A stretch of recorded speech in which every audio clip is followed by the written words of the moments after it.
AR devices, we're asking the question, how do we build a computing platform that is truly human-centric?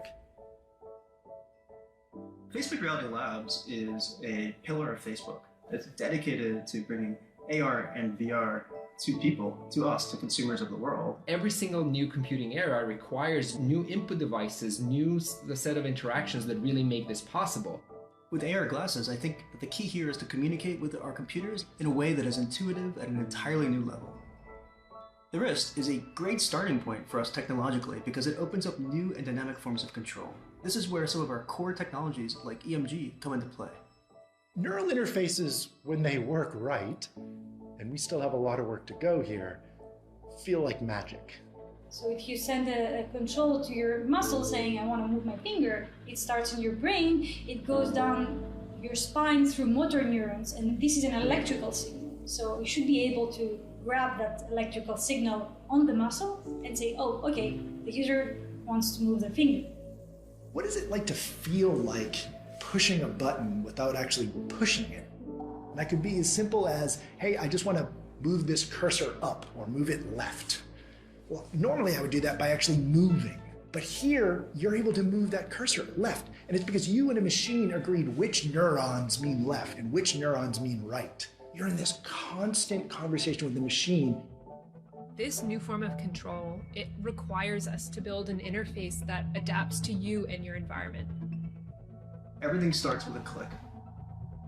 The intelligent click is the ability to do these highly contextual actions in a very low friction manner. It's kind of the purest form of superpower. You are in control, but the system is exactly inferring the right thing for you to control. All you have to do to operate it is just click. So for example, if I'm cooking and I'm kind of pulling some noodles out of a box, The interface could ask me, would you like to start boiling the water? The wrist can also be a spot where the technology is communicating back to the user. The haptics, the sensation of touch around us, this is part of how we learn and use motor control. It's critical to AR and XR. We wondered, as you pull back the bowstring on a bow, if we tied that not to the tension growing on people's fingers, but rather squeezing on the wrist, would it add to that experience like you're pulling back the bowstring? The answer is yes. That future, it really is the computer that is seamlessly integrated into your day-to-day life. The next computing platform is the mixed reality platform, the one that really totally blends your virtual environment and your real environment in a seamless way. We're in this moment where we can move from personal computing to personalized computing.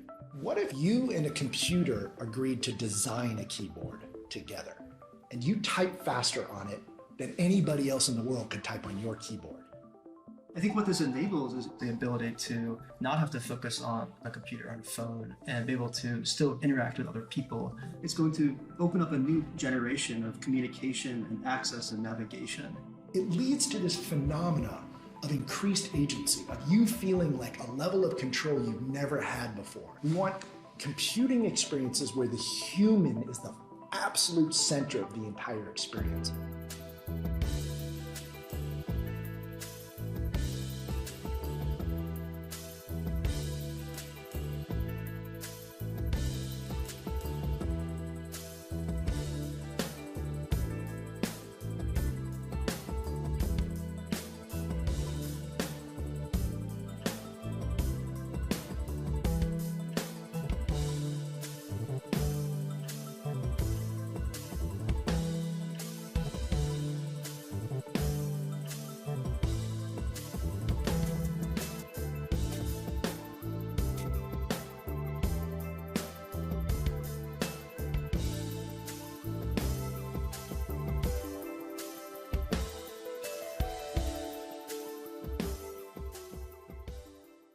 Hello, Moto.